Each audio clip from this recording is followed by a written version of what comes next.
Okay, I want to talk about some important rules in the Constitutional Court that you need to make yourself aware of when litigating in the Constitutional Court. The first one that I want to talk about is Rule 10, and this is amicus curiae. Remember, amicus curiae means friend of the court. The Constitutional Court does love them. I'm then going to talk about Rule 12, which is about urgency. Rule 16, which is the process for confirmation proceedings. Rule 18, which is the petition for direct access. Rule 19, which is going to be your bread and butter, which are appeals. As well as Rule 20, which is procedure for appeals. And Rule 31, which is documents to be lodged for factual material. I also want to talk about Rule 16A in the High Court. Okay. With regards to amicus curiae, submissions by amici or amicus curiae in the Constitutional Court are pretty much always welcomed. The court wants argument that's robust. They want a lot of information to consider. They don't want to take a biased stance. So having a lot more information as opposed to a lot less is great. So what it means is it's an intervention by an interested party that is permitted in appropriate circumstances to provide additional evidence or argument to the court. Obviously, the information needs to be relevant, it needs to be appropriate, but ultimately what I want you to remember about amicus curiae, because you might be in a position to represent one day, is that what you're doing in that case is you are not asking for specific relief for yourself. You are not going to get a cost order in your favor, and your client is not going to win in the sense that they win anything. It's simply to produce more information for the court to consider. But at the outset, you have to say which side you're backing. So you say, I'm for the applicant or I'm for the respondent. I think that their case is the one that I'm supporting. You must pick a side. So you're allowed to be an amicus from the High Court stage, and you can enter as a third party in the Constitutional Court stage. You can be carried along in the Supreme Court of Appeal if you were an amici in the lower court, in the High Court. So in the High Court, it's regulated by Rule 16A. And then Rule 16 of the Supreme Court of Appeals Act and Rule 10 of the Constitutional Court. The provisions are very similar. And they all permit third parties on terms and conditions which the specific court allow. In the High Court, what you're going to do is if you're the applicant, you launch your application and then you create what's called a Rule 16A notice.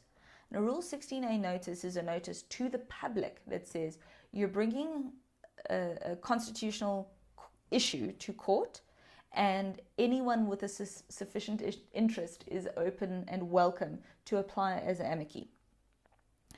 Amici interventions may have significant consequences, so it's important to admit it.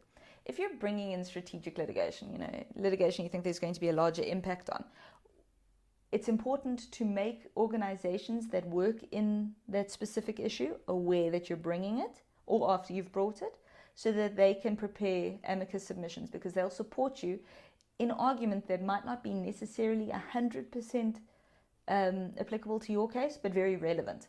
And so they add bolstering. Of course, the other side, the state, will also have amicus submissions. And it creates a more robust, diverse, open, and democratic process for everyone to follow.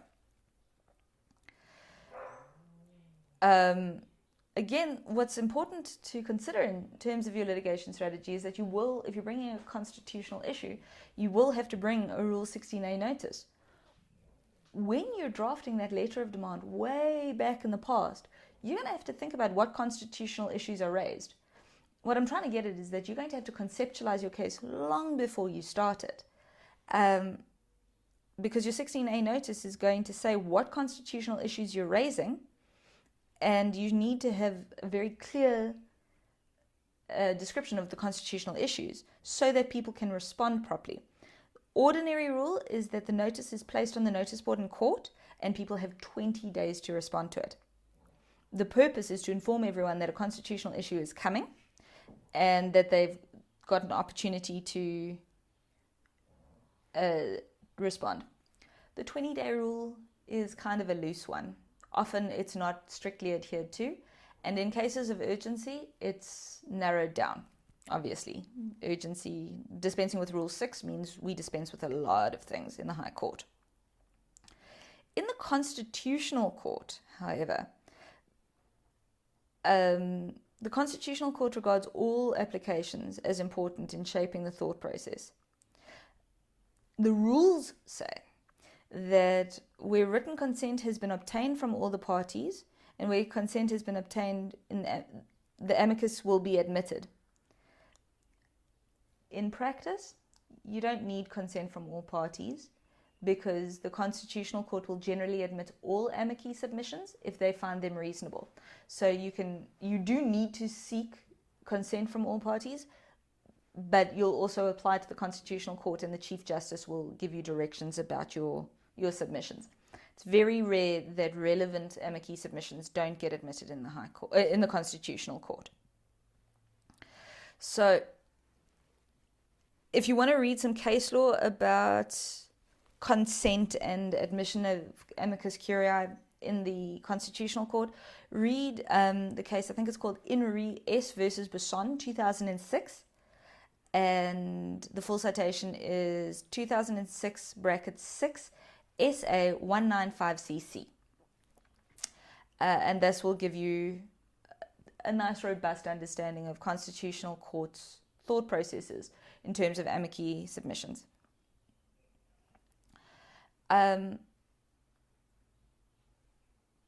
So the amici in the Constitutional Court is either if there are directions, or an application for admission must be made within the time limits as prescribed by the directions, or no later than 5 days after the lodging of the respondent's written submissions. Written submissions meaning heads of argument.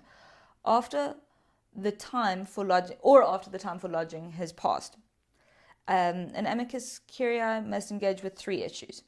They must describe their interest in the proceedings. That means, are you for the applicant or the respondent? And what your that organization's personal skin in the game is. It's an organization that wants foreign domestic law to be considered in all things. Then that's their interest. You must also set out the submissions that you're going to say. You're going to talk about foreign law, for example. Its relevance and the amicus's reasons for believing that the submissions will be useful to the court. So again, this is conceptualizing way in advance what it is that you're going to say. An amicus has the right to lodge written arguments, provided it does not repeat what's in the applicant or the respondent's papers. It must be something new for the court to consider, otherwise we're wasting their time. Generally, an amicus does not bring facts for the court that would be contentious. They bring written legal argument. And then also the default position is that oral argument will be provided for, but they usually get about half the time or a quarter of the time that the applicant and the respondent have to argue. In terms of costs, I did say earlier that there are no cost orders to be awarded, but in fact that's not true.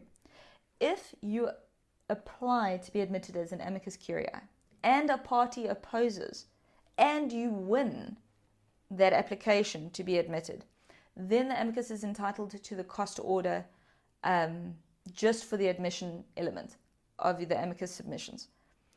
Of course, if you lose, which is also likely, especially in the High Court, then the amicus would be liable for the costs of that application against whomever opposed their admission. So there is litigation risk in amicus applications, even though there shouldn't be. Something for clients to always be aware of. Okay, I'm going to talk about Rule 18 and direct access and the mechanisms for it now. Rule 18 in the Constitutional Court, of course. You can go to the Constitutional Court if you think that that there are good enough reasons that a lower court shouldn't hear the matter first. Unlike the process of bringing an application for leave to appeal to the Constitutional Court, which includes the appeal itself, you need to bring a separate application for admission for petitioning direct access. And in that application, you would have to set out the grounds which you contend that it's in the interests of justice that this matter be heard directly. You need to say what relief you're going to seek and whether the matter can be dealt with by way of oral hearing or not. You also need to say whether or not you anticipate any material disputes of fact or disputes of fact in any way, and how the court, being that there is no appeal process from this court, how conflicts of fact would be adjudicated. It's hard, in other words. And then any person wishing to oppose the application for direct access, not the main substantive application, would have 10 days from lodging the application to oppose it. After the notice is received and after the expiration of those 10 days, the matter will be dealt with in accordance with the directives that the Chief Justice would make. High courts, SCA, and the Constitutional Court all have the ability to make their own rules and procedures.